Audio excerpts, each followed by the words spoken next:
ICS के exam में सुभाष चंद्र बोस जी से पूछा गया, भारत में ब्रिटेन की नीति की सफलता का कारण क्या है, तो उन्होंने दो लफ्जों में जवाब दिया, डिवाइड एंड रूल। और अगर हमारी शिक्षा नीति के बारे में बात की जाए तो उसके बारे में कह सकते हैं, पढ़े फारसी बेचे तेल। और ये क्यों कहते हैं?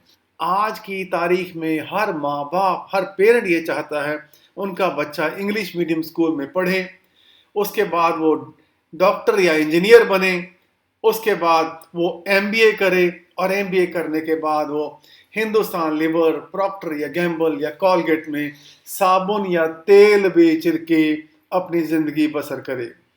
तो इस तरह का हमारा एजुकेशन सिस्टम है कि जो पढ़ते हैं उसका हमारी जिंदगी के साथ कोई ताल्लुकात नहीं है, और अगर वो बीटेक ना कर पाए तो फिर किसी अच्छे स्कूल के बाद बीए बीएससी करके बीएड कर ले और कहीं टीचर लग जाए, या फिर एमए एमफिल पीएचडी करके कहीं कॉन्ट्रैक्ट बेसिस के ऊपर 26,000 की नौकरी पे लग के उम्मीद करे कि कभी वो परमानेंट हो जाएगा और वो अपनी अच्छी जिंदगी बसर कर पाएगा, परंतु नहीं होता है ऐसा। तो फिर वो किसी बैंक में या सरकारी दफ्तर में क्लर्क या अफसर या पीएन तक की नौकरी के लिए अप्लाई करने में मजबूर हो जाते हैं। और इस तरह से हमारी जो एजुकेशन पॉलिसी है उसका पता लगता है कि हमें ये कहाँ पे लेके जा रही है। मैकॉले सिस्टम हमें कहाँ से कहाँ ले आया है, और या फिर अनएम्प्लॉयड की लाइन में लगा वो उम्मीद करेगा कि शायद कोई जिंदगी में बदलाव आएगा। अब देखते हैं जो न्यू एजुकेशन पॉलिसी भारत सरकार ने बनाई है वो कितनी कारागार होगी, क्या उसमें चेंजेस हैं, उन्हें थोड़ा ब्रीफ में देखते हैं और उसे डिटेल में भी देखेंगे, अलग से वीडियो में उसे डिटेल में देखेंगे, परंतु ब्रीफ में, बहुत ब्रीफ में देखते हैं कि क्या चेंज है। पहले हमारे पास 10+2 सिस्टम था। दैट मीन्स 6 साल से लेकर 16 साल तक की एज तक हमें एजुकेशन फंडामेंटल राइट बन गया है हमारा। 6 से 14 साल तक की जो क्वालिफिकेशन थी या एजुकेशन थी वो हमारा फंडामेंटल राइट था, और जो सिस्टम था दैट वाज 10+2, जिसे बदल के 5+3+3+4 कर दिया गया है। इसमें किस तरह के चेंजेस लाने की बात की गई है वो हम डिटेल में बात करते हैं, परंतु आगे देखते हैं कि इसमें क्या चीज आई है।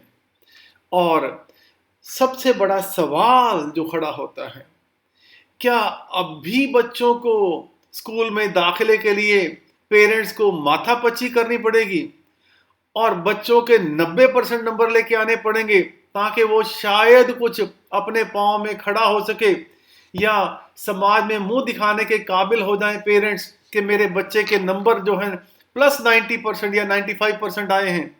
तो ये चीज़ें देखने वाली हैं कि ये हमारा नया सिस्टम इन चीज़ों को कैसे एड्रेस करता है, हमारे एग्जामिनेशन सिस्टम को ओवरहॉल करता है, क्रिटिकल थिंकिंग को इंट्रोड्यूस करता है, बर्डन को लेस करेगा, हमारे सेमेस्टर सिस्टम शुरू हो जाएंगे, सिलेबस कम हो जाएगा, और एम्फेसिस किसके ऊपर होगा? स्किल डेवलपमेंट के ऊपर एम्फेसिस होगा। जैसे कहा गया है कि 6th क्लास के बाद हमारा जो है वोकेशनल क्लासेस शुरू हो जाएंगी और कोडिंग का सिस्टम शुरू हो जाएगा।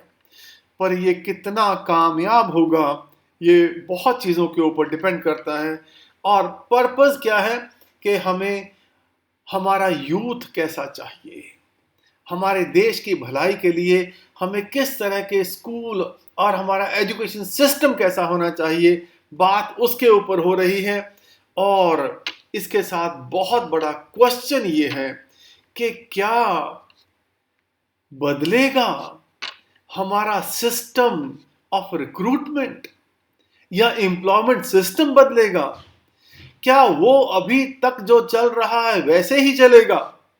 ये बहुत बड़ा क्वेश्चन है, क्योंकि अगर हम ये सब चीज़ें इंट्रोड्यूस भी करते हैं, एग्जामिनेशन सिस्टम को ओवरहॉल करते हैं, बर्डन को लेस करते हैं और वोकेशनल स्टडीज को इंट्रोड्यूस भी करते हैं, ग्रेजुएशन को 4 साल की कर देंगे, एमए को 1 साल की कर देंगे, बट क्वेश्चन ये है कि उसके बाद क्या होगा?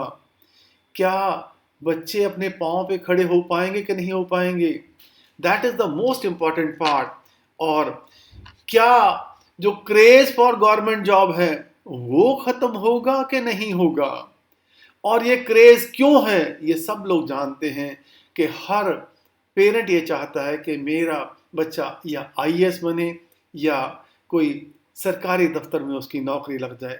क्यों लग जाए ये भी सब जानते हैं। कोई माँ बाप नहीं चाहता। हमारी एजुकेशन पॉलिसी में कहा गया है कि 6th क्लास से वोकेशनल कोर्सेज शुरू हो जाएंगे, ताकि कोई कारपेंटरी करना चाहता है, कोई बढ़ई का काम करना चाहता है, कोई लोहार का काम करना चाहता है, जो भी काम करना चाहता है उस काम के लिए वो सक्षम हो जाए। परंतु मुझे एक बात बताए कि क्या कोई माँ बाप अपने बच्चे को एक राजमिस्त्री बनाना चाहता है, या वो उसे तरखान बनाना चाहता है, या लोहार बनाना चाहता है? एक छोटे से छोटे जो गरीब से गरीब आदमी हैं वो भी ये चाहते हैं कि उनके बच्चे इंग्लिश स्कूल में पढ़ें और किसी अच्छी जगह पे वो नौकरी करें या अपना वो बिजनेस करें। ये जो मंशा है वो कहीं ना कहीं मिसप्लेस लगती है यहाँ पे। और हमारा जो सिस्टम है, जैसा कि मैंने पहले कहा कि हमारा जो सिस्टम ऑफ रिक्रूटमेंट है उसमें बस वही रटे रटाए पुराने सवाल, वही जीएस के क्वेश्चन, और उनको रटने के लिए हमें पूरी तैयारी करनी पड़ती है। और किसी पिक्चर में गाना आया था, तो शायद आप लोगों को, बच्चों को तो याद हो कि सिकंदर ने पोरस से की थी लड़ाई, तो मैं क्या करूं। परंतु बात यह है कि आज की तारीख में हमारा जो सिस्टम ऑफ रिक्रूटमेंट है वो किसके ऊपर बेस्ड है? वो इसके ऊपर बेस्ड है कि सिकंदर ने पोरस से कब की थी लड़ाई, बताओ तो तुम्हें मैं हेडमास्टर भर्ती करूं। मैं देख रहा था कि अभी पीपीएससी का एग्जाम है और उसमें प्रिंसिपल और हेडमास्टर और हमारे बीडी एजुकेशन ऑफिसर की भर्ती है। उसका सिलेबस क्या है भर्ती करने का, तो आपको देखकर हैरानी होगी कि एक हेडमास्टर और प्रिंसिपल के लिए 120 क्वेश्चन 300 नंबर के, और उसमें से 40 क्वेश्चन रीजनिंग के, 80 क्वेश्चन जीके के। कोई इंटरव्यू नहीं होगी, क्योंकि इंटरव्यू लेना उनके लिए अभी लगता है कि मुश्किल काम है। इतने सैकड़े लोगों की इंटरव्यू कहाँ ली जाएगी? परंतु यही सिलेबस हमारा, यही पैटर्न हमारा क्लर्क की भर्ती के लिए है, और यही पैटर्न हमारा प्रिंसिपल और हेडमास्टर की भर्ती के लिए है। तो ये हमारा सिस्टम क्या है? इस सिस्टम के ऊपर सवाल खड़े होते हैं कि जब तक ये चीजें नहीं बदलेंगी तब तक हमारा जो एजुकेशन सिस्टम है उसके हम कितने भी बदलाव लेके आ जाएं, उसमें कोई चेंज नहीं होगा। सिस्टम में कहा गया है कि कोचिंग इंस्टीट्यूट्स के ऊपर एम्फेसिस कम हो जाएगा, परंतु अगर हमारे सवाल ऐसे रहेंगे तो फिर वो ना तो कोचिंग इंस्टीट्यूट बंद होंगे और ना कभी भी हमारा जो सिस्टम है वो बदलेगा।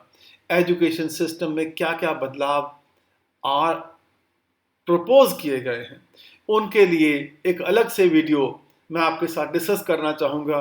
परंतु ये जो बात मुझे खटकी है यहाँ पे कि एजुकेशन सिस्टम को बदलने के लिए हमारे पहले अपना एप्टीट्यूड सिस्टम, एटीट्यूड सिस्टम और रिक्रूटमेंट सिस्टम है वो बदलना होगा। तभी हमारा जो है एजुकेशन सिस्टम है वो भी कामयाब हो पाएगा, और तभी हमारा जो ब्रेन ड्रेन हो रहा है आज अभी तक, आज की तारीख में हर माँ बाप ये चाहता है कि मेरा बच्चा बस कनाडा या ऑस्ट्रेलिया में निकल जाए, क्योंकि वहां पे जाके कम से कम उसे काम की तो गारंटी है कि कुछ ना कुछ काम तो मिलेगा उसे, और वो एक अच्छा जीवन व्यतीत कर पाएगा, जो कि उसे यहाँ पे उनकी उम्मीद नहीं होती है। इसलिए मैं माफ़ी चाहूँगा डॉक्टर कस्तूरी रंगन साहब से कि उन्होंने जो सिस्टम प्रपोज किए हैं उसमें जो आगे की बात है वो नहीं की गई है। उसमें भी बहुत सारे चेंजेस लेके आने पड़ेंगे, तभी हम कह पाएंगे कि हम अपने सिस्टम में कोई बदलाव लेके आ पाएंगे। नहीं तो ये सिस्टम जो है वही पुराने का पुराना रुक जाएगा।